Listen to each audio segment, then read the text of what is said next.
Hey everybody, it's Mike aka That Reseller Guy. Today I got a video all about my antique booth, a couple extra antique booth reviews of other vendors out there. So let's get going.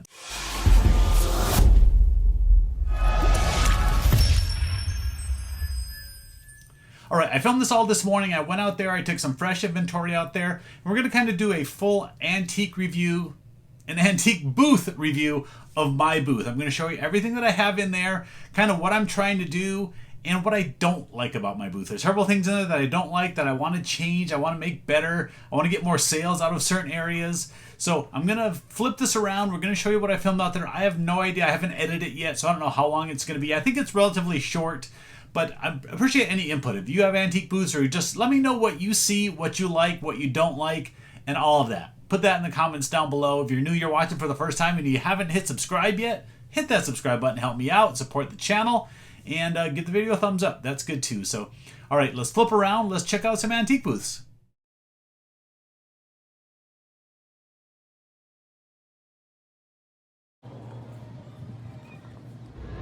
All right, so let's check out the damage of the booth here when I first got here. It's been a week to 10 days since I've been here. Overall, it doesn't look terrible.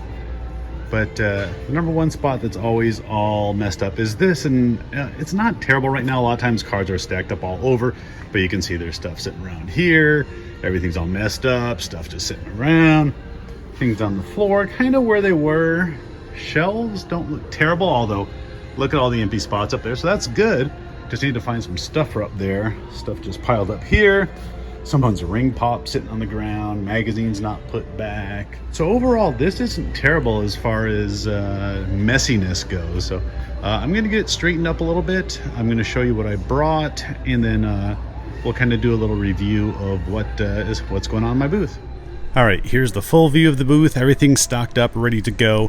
And let's kind of go over a little review of everything and what I like and what I don't like about the booth. Now, I think the aesthetics, just looking at it like this, it looks fantastic. There's a lot of room in the middle. You can get around, you can see everything. It's not super congested. So we'll start out here. Now, I actually do sell quite a bit out of this section, but mainly up here.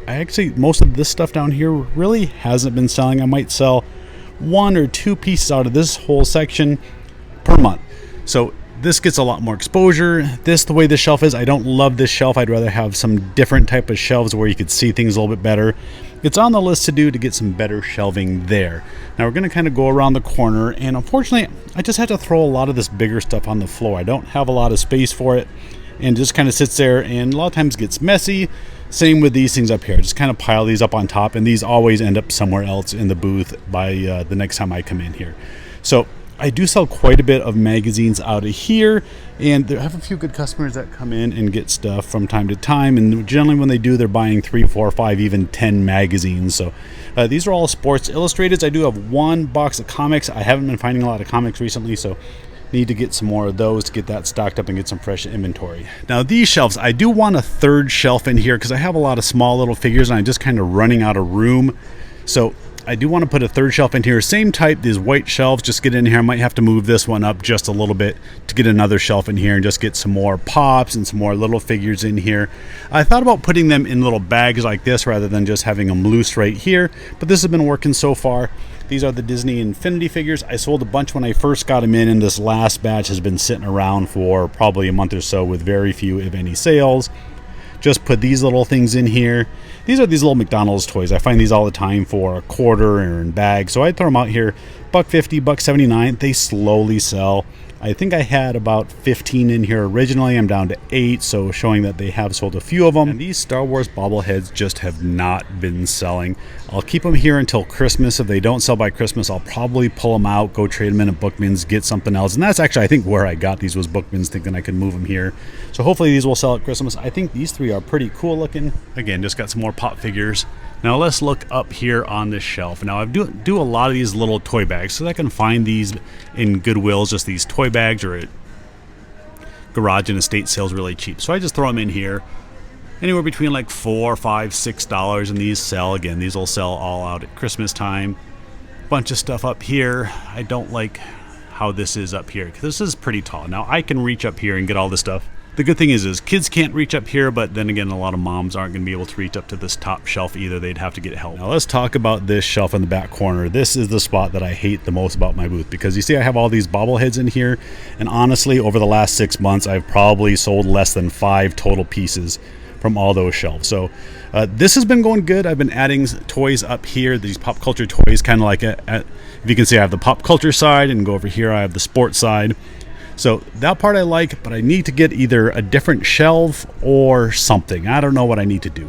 I'm thinking of extending this shelf around the corner. That way I can keep putting stuff up top, and then I'll have some space on the wall to actually just hang things and kind of get rid of these bobbleheads that haven't been selling. We'll go over to this shelf here, and actually this is a metal shelf that I bought at Goodwill, and it's actually a very expensive stereo rack. I can't remember the brand. It's marked on here somewhere. And that rack itself usually sells for like $100 to $200, but not something that I wanted to sell. I would like it in here. It's the glass shelf. It looks nice, but again, bobbleheads just aren't the fastest selling item. Some of the nicer, cool ones are, but again, I've had this whole area of loose ones in here, and at the most I usually sell 1, 2, maybe 3 of them a month, just kind of depending what happens. Again, hopefully Christmas time a lot of this stuff will move. Same with a lot of this little stuff up here. Some stuff that I've had up here for quite a long time. I just added this. I think this is really cool. It's a 6-pack of Coke bottles. They all actually still have the original tops. They're the green tinted bottles. I have it in here for $40. So we'll see if it sells. This top shelf up here, I just throw the bigger things up here. It's kind of tough to put stuff up here. I have all this dead space, but it's not like I can really put anything up there, because if I do, nobody's going to be able to reach it anyway. So I think it's just kind of what it is. I was thinking of like putting a banner up there that says, follow me on YouTube, that reseller guy, that card guy, see if it gets any subscribers in there. I don't know. We'll see if I do that. Now we'll go to my favorite side of my booth, I guess, is my sports side. Now you can see in here, I do have more bobbleheads, and these just have been sitting here for months and months and months. Same sort of thing. At Christmas, I'm going to kind of have a rehaul of my booth, get rid of the stuff that isn't going, these bobbleheads, these ones that have just been sitting here. Same with some of these wax boxes of cards. Now cards do sell really well in my booth, and this is the best section right here. And of course I will update my story later on as to what happened with my mystery missing boxes, because you see I have 2 here, but I used to have 2 more. So I took these, and you can see I taped these things together. You would have to carry these 2 boxes like that out the door if you were to try to steal these, but I just filled them up today, so we got quite a few cards in here. These rigid holders are getting expensive. I just bought another 1,000 of them. I had to pay 15 cents per holder to get these delivered to me. They're getting expensive these days. But yeah, this is one of the better spots. Like I said, I do a lot of money out of these cards, anywhere between $100 to $200 just out of these 2 boxes every single pay period. Now, speaking of removing stuff, I might remove this shelf as well and just go to 2 of these and just do like a wraparound shelf on top and give me some wall space to hang some bigger things. Because you see, I got like this Pepsi clock just sitting on the ground. I got these on the ground, and then I have all these back here. We'll kind of come back here a little bit. I have a lot of stuff that I could hang up, but there's just really no space in the booth to do it. I throw board games on the ground here, and then I hang stuff up here. And just kind of like the other side, I can't go up higher because you're just not going to be able to reach it. So that's just kind of dead space. But that's kind of my review. I like a lot of things about the booth, and I don't like a lot of things as well. So we'll kind of back up here. I got a lot of stuff behind me, so I got to make sure I don't bump into it. But I like how I've been doing it now, where I kind of got my pop culture side, and then we got the sports side, and everything in between. So let me know what you like about the booth, what you don't like. If you have any ideas of what I could do in here that might help improve things or help, I'd appreciate leaving that in the comments down below. All right, I'm gonna do a couple quick booth reviews, just a couple random ones on an aisle near me. And this is the first one that I saw that actually I really like this. Now this one has a theme to it. So you got all the bright colors. Look at these greens, these yellows, these oranges. You got a bunch of key stuff in here. You got these really cool stools here if you want those. So yeah, let's go in here and look at these. I got to keep talking because you can hear the music playing in the background, but look at all this great retro stuff in here. You got these cans, you got this bread box, you got this cool red stuff. Look at all these tiki mugs and everything. So this is definitely going for a specific buyer that's looking for this type of retro mid-century modern type stuff. Maybe you have a tiki bar, a man cave, whatever you got. But I really like this booth. I don't know how well they do. I'm not really looking at prices. Let's just check a couple prices real quick on a couple of things here. So you got this little serving set, 20 bucks for this little set of 4. Doesn't seem too bad. These little things, $19.99 each. This is kind of a cool little decorator piece. What do they want on this little orange ball? 25 bucks though. Maybe it's worth it. I don't know. Is that worth 25 bucks? So you got some Tiki Bar Mugs, $19.99 each. That seems a little pricey to me. Maybe $19.99 for the set. Same sort of thing here, $24.99 each, made in China. Hi there. All right, let me know your thoughts on this booth, but I really do like it. It's nice, it's clean, it's open, and it definitely has a specific market that it's shooting for. So that's booth number 1 that I'm reviewing. All right, and here's my next booth. Now, as you can see, this booth is crazy packed. Almost I'd be afraid to go in there, and if I had kids, I would just keep them away, even though there's kids-related items in here.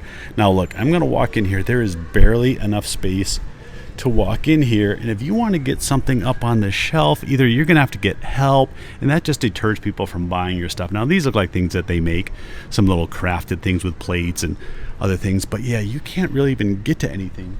And that would be my one knock on this booth, is just that it's so packed and so crowded that it's hard to get to items. And that will definitely keep a few customers away, whether they actually want something in your booth or not. So this is it again. Let me know your thoughts on this booth. It's just crazy packed with just a small little path. I do like that they put a little rug in there, add a little color in here.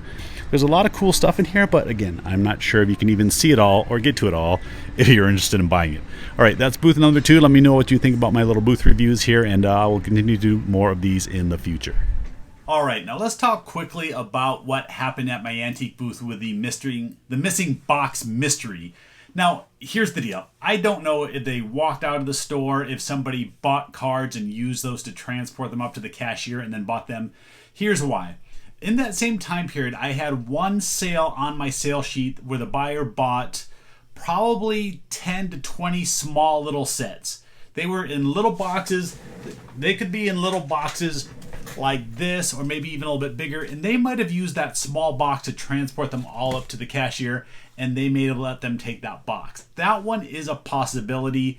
So I'm going to chalk it up to maybe they went with a customer as they bought a lot of cards. Now, there was a 3-row box and a 2-row box, so to have them both disappear is still kind of sketchy. At this point, I have no idea what happened. I'm saying that at least one of the boxes a customer used to take a bunch of sets and then purchase them.